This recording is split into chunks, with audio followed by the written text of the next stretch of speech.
Hello friends, welcome back to my channel aroma food basket. আমার আজকের recipe হাতে মাখা সন্দেশ। এটা তৈরি করা খুবই সহজ এবং বাড়ির সামান্য জিনিস দিয়ে তৈরি করা যায়। ভিডিওটা দেখবেন, ভালো লাগলে লাইক, শেয়ার এবং কমেন্ট করবেন। সাবস্ক্রাইব করতে ভুলবেন না। প্রথমে 1 লিটার দুধ ভালো করে জাল দিয়ে নেব।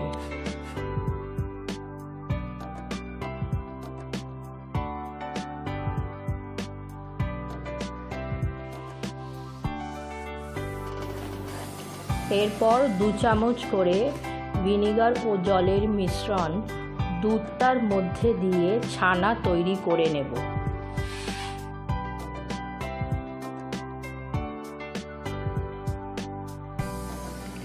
ছানা এখন তৈরি। এরপর সমস্ত ছানাটা ভালো করে ছেঁকে নেব।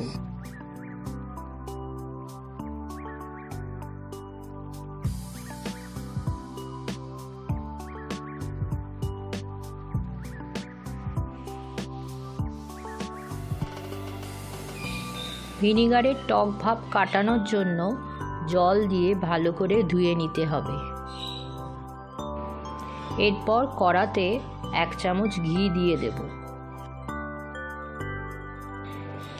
ঘিটা গরম হয়ে গেলে 1/2 কাপ গুড় এর মধ্যে ভালো করে মিশিয়ে নেব।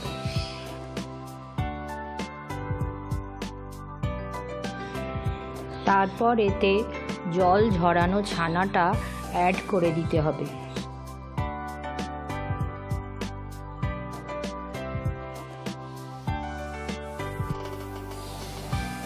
একটু সময় নিয়ে গুড়ের সঙ্গে ছানাটা ভালো করে মিশিয়ে দিতে হবে।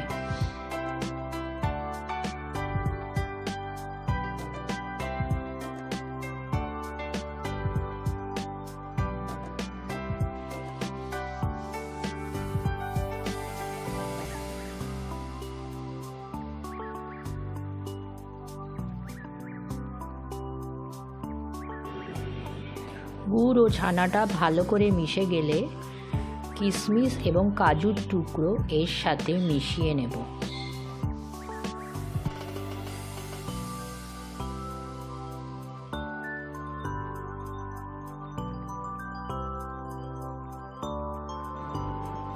আমাদের হাতে মাখা সন্দেশ এখন রেডি।